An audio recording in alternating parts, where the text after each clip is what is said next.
Dari gambar ini, yang manakah gereja Kristus? Apakah gedung bangunannya, ataukah orang-orangnya? Mari kita bersama-sama mempelajari kebenaran yang penting ini, berdasarkan apa yang difirmankan Tuhan di dalam kitab sucinya.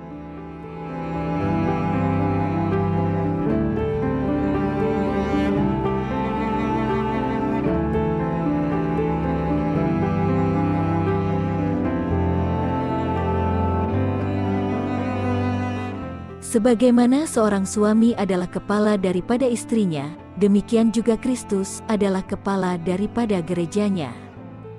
Gereja adalah tubuhnya Kristus. Artinya, hanya ada satu gereja, oleh sebab hanya ada satu Kristus. Walaupun gerejanya hanya satu, namun satu tubuh ini terdiri dari banyak anggota. Dan walaupun tubuhnya terdiri dari banyak anggota-anggotanya, namun kepalanya hanya satu, yaitu Kristus. Karena tubuh Kristus terdiri dari anggota-anggotanya, maka gereja Kristus bukan bangunan gedung, tetapi orang-orangnya. Satu gereja yang terdiri dari satu kepala, yaitu Kristus, dan satu tubuh yang terdiri dari banyak orang-orangnya. Itulah gereja Kristus.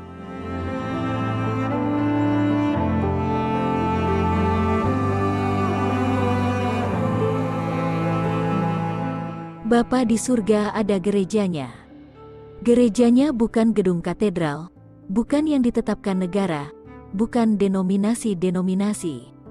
Gerejanya, yang adalah tubuhnya, terdiri dari orang-orangnya yang mengasihinya dan memelihara hukum-hukumnya. Inilah gerejanya Kristus. Di mana hadir 2 atau 3 orang di dalam namanya, disitulah Kristus berada. Karena di mana Kristus hadir, walaupun hanya di antara beberapa orang saja, inilah gerejanya Kristus. Karena kehadiran yang maha tinggilah yang membuat gereja adalah gerejanya. Sehingga tanpa kehadirannya, kumpulan orang-orang itu bukanlah gerejanya Kristus. Kehadiran Kristus tidak dapat dibatasi lokasi. Tempat yang gersang, padang belantara, maupun tembok penjara tidak dapat menghalang kehadirannya. Kemuliaannya telah menembusi tembok penjara, dan membanjirinya tempat-tempat yang gelap dengan terang kemuliaannya.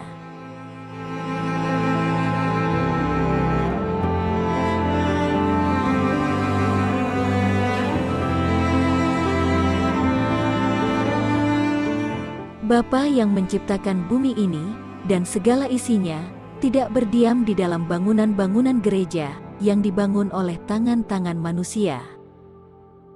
Tidakkah kamu mengetahui bahwa kamulah gerejanya Bapa di surga, dan bahwa rohnya Bapa berdiam di dalammu?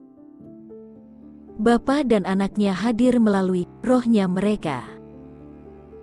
Roh Kudus itu adalah Kristus sendiri, namun bebas dan tidak terikat dari kemanusiaannya. Sehingga, Kristus mewakili dirinya sendiri, dengan kehadirannya di segala tempat, melalui Roh Kudusnya, yang maha hadir. Kristus mengatakan kepada murid-muridnya, "Jikalau kamu mengasihiku, peliharalah hukum-hukumku." Dan dia akan berdoa kepada Bapanya untuk memberikan kepada murid-muridnya penghibur yang lain, yang akan berdiam di dalam murid-muridnya selama-lamanya. Dan Kristus katakan bahwa dialah yang akan datang. Walaupun tubuh kemanusiaannya di surga bersama Bapanya, namun rohnya tetap hadir di dalam murid-muridnya, yang adalah gerejanya. Alasannya mengapa gereja-gereja sangat lemah dan siap untuk mati, karena musuh sudah berhasil untuk membuat mereka, untuk tidak bisa melihat bahwa penghibur itu adalah Kristus.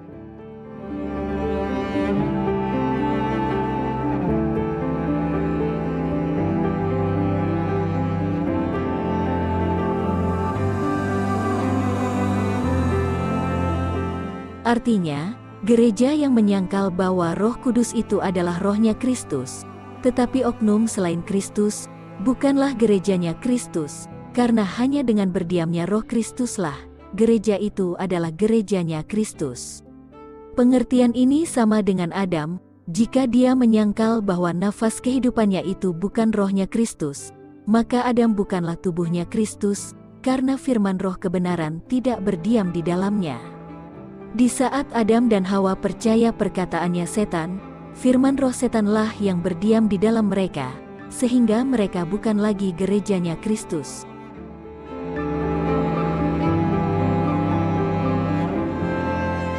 Adam dan Hawa waktu mereka diciptakan adalah tubuhnya Kristus, karena roh Bapa dan Anak berdiam di dalam mereka. Namun waktu mereka menolak firman-Nya, dengan percaya doktrinnya setan, dan anjurannya bahwa Bapa berbohong kepada mereka, Adam dan Hawa jatuh. Mereka bukan lagi gerejanya Kristus. Firman Tuhan mengajarkan bahwa gereja yang jatuh adalah Babylon. Gereja yang awalnya murni menjadi gereja yang menolak kemurnian firman Tuhan. Untuk menerima doktrin setan dan bersekutu dengan musuh kebenaran, Adam dan Hawa menjadi Babylon jatuh. Babylon dikenal dengan karakternya yang tertulis di dahinya, yaitu misteri Babylon. Misteri Babylon mengajarkan doktrin bahwa Kristus bukan anaknya Bapa, karena dia adalah God, sama dengan oknum lain yang dipanggil sebagai Bapa. Doktrin ini mengajarkan bahwa ada satu God, Bapa God, Anak God, dan Roh Kudus God. Jadi satu God yang terdiri dari 3 God. Ini adalah ajaran Babylon, sementara firman Tuhan mengajarkan bahwa hanya ada satu God, yaitu Bapa. Satu Kristus, yang adalah anaknya Bapa. Dan Roh Kudus adalah kuasa nafas firman mereka, bukan oknum ketiga selain Bapa dan Anak.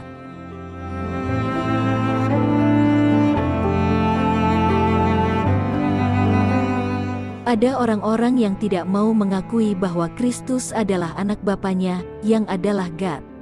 Firman Tuhan mengatakan bahwa ini adalah manifestasi daripada antikristus. Dengan menyangkal Kristus sebagai anaknya Bapa, mereka pun menolak Bapa. Selanjutnya kita baca bahwa God adalah Bapanya Kristus dan Kristus adalah anaknya God. Kepada Kristus Bapa telah berikan posisi yang tinggi, sehingga dia dibuat menjadi sama dengan Bapanya. Artinya, Kristus tidak selalu sama dengan Bapanya, sebelum dia diangkat menjadi sama dengan Bapanya. Ini menunjukkan kebenarannya bahwa dia adalah anaknya Bapa. Waktu God mengatakan kepada anaknya di Kejadian 1 ayat 26, "Mari kami menciptakan manusia sesuai dengan image kami," setan cemburu, karena dia ingin untuk dikonsultasi mengenai penciptaan manusia. Dia ingin untuk mendapatkan posisi yang tinggi juga, sama seperti anaknya Bapa. Setanlah oknum ketiga, yang ingin mendapatkan posisi yang sama dengan Bapa dan anaknya. Roh Kudus bukan oknum ketiga selain Bapa dan anaknya. Roh Kudus adalah Kristus sendiri, tanpa unsur kemanusiaannya dan bebas dari kemanusiaannya. Waktu Bapa memberikan anaknya bagi manusia, Kristus menjadi manusia, dan tetap akan mempertahankan kemanusiaannya untuk selama-lamanya. Itu sebabnya Kristus waktu kembali ke surga, Bapanya menggantikan kehadiran anaknya dengan roh anaknya, sebagai pengganti kehadiran anaknya di bumi, dalam kemanusiaannya. Dengan demikian, Kristus selalu hadir bersama murid-muridnya, walaupun tanpa oknum tubuh kemanusiaannya.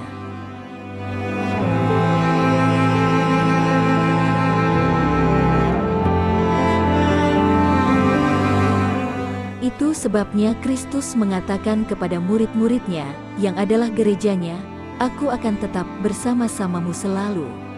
Tanpa kehadirannya melalui rohnya, murid-muridnya bukan gerejanya. Karena gerejanya Kristus hanyalah gerejanya, jikalau rohnya hadir di dalam mereka.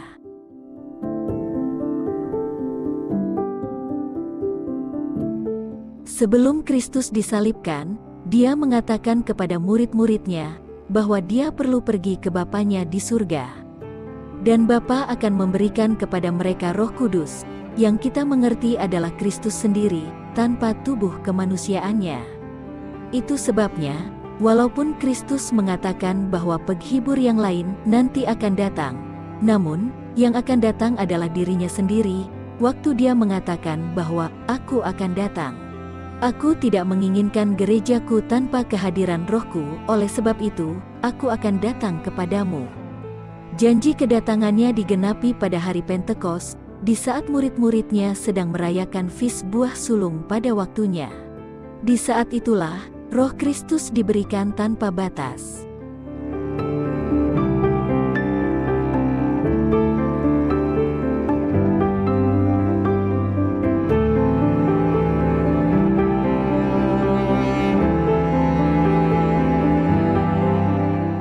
Di dalam Kristus berdiam Rohnya Bapa, sehingga Kristus adalah tubuhnya Bapa dan Bapanya adalah kepalanya. Demikian juga dengan gerejanya. Karena Rohnya Kristus berdiam di dalam gerejanya, sehingga murid-muridnya adalah gerejanya, karena kehadiran Rohnya di dalam mereka.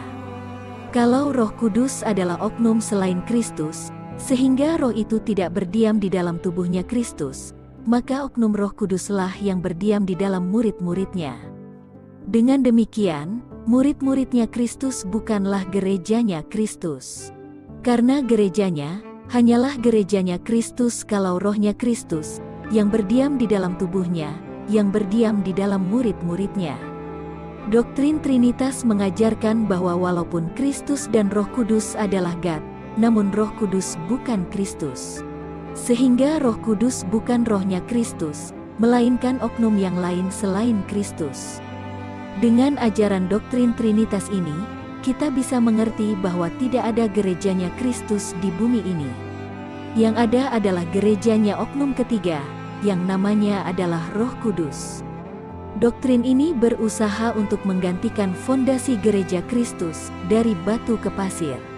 Sehingga, sementara orang-orangnya mengaku sebagai gerejanya Kristus, namun fondasinya adalah pasir dan bukan batu, dan di saat badai menimpa, karena fondasinya bukan batu, tetapi pasir, rumah yang tidak dibangun oleh Kristus ini akan jatuh. Dan dahsyatlah jatuhnya.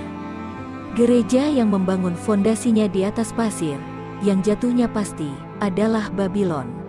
Babylon sudah jatuh, sudah jatuh.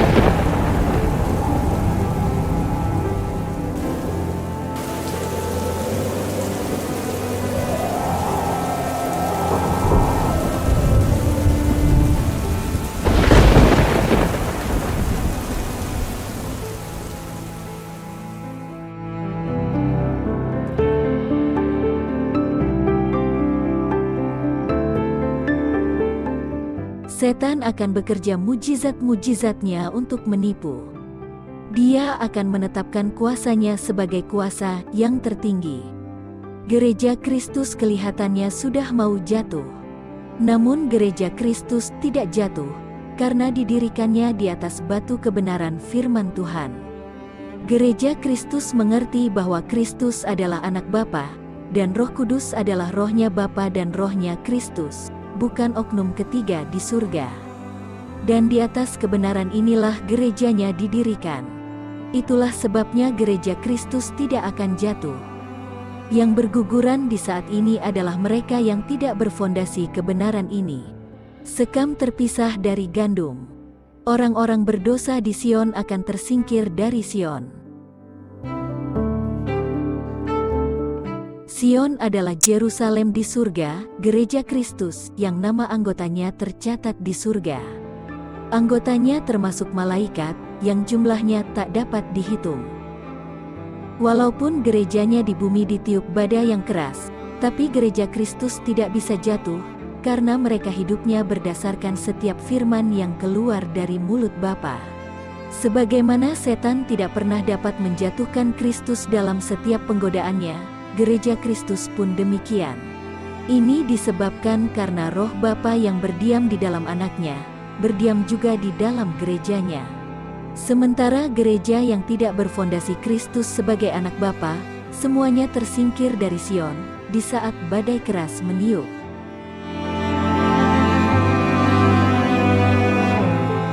Banyak yang namanya tercatat pada catatan keanggotaan gereja di bumi, namun nama mereka tidak tercatat di buku kehidupan domba di surga. Mereka bukan gerejanya Kristus, karena gerejanya Kristus terdiri dari orang-orang yang namanya tercatat di Sion surga. Merekalah yang akan tersingkir dari Sion di saat angin badai meniup dengan keras. Namun, gereja Kristus akan tetap berdiri teguh di atas fondasi batu yang tidak dapat digoyang.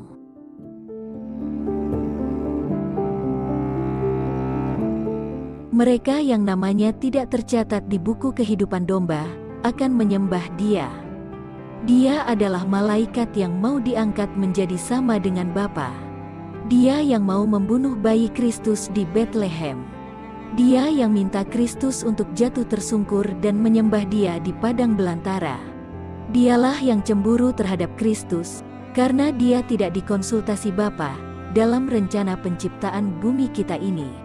Dia akan sekali lagi mengundang-undangkan hari Minggu sebagai hari yang perlu dipelihara, dan menuduh gereja Kristus sebagai penyebab bencana alam, karena mereka tidak menguduskan hari Minggu sebagai hari Sabatnya.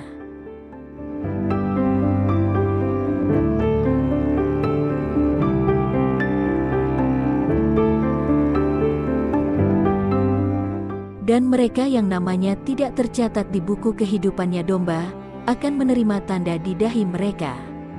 Tanda ini bukan tanda yang kelihatan, melainkan karakter mereka yang dibentuk oleh doktrin yang bukan keluarnya dari mulut Tuhan.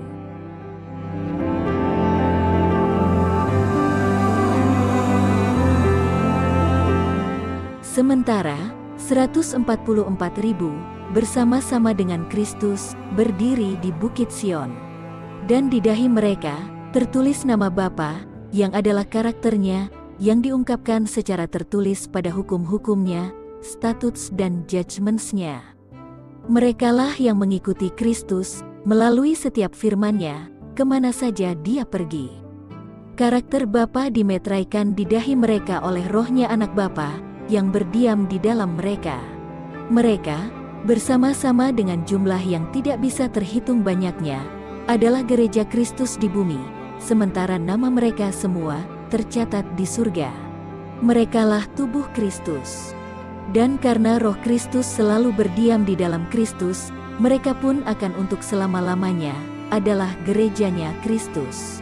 Setan dengan malaikat-malaikatnya dan pengikut-pengikutnya, dosa dan efek-efek dosa akan semua lenyap untuk selama-lamanya. Tetapi gerejanya Kristus bersama dengan Bapa dan Anak Bapa dan seluruh jagat raya yang diciptakan Bapa melalui Anaknya akan hidup selama-lamanya tanpa mengenal akhirnya.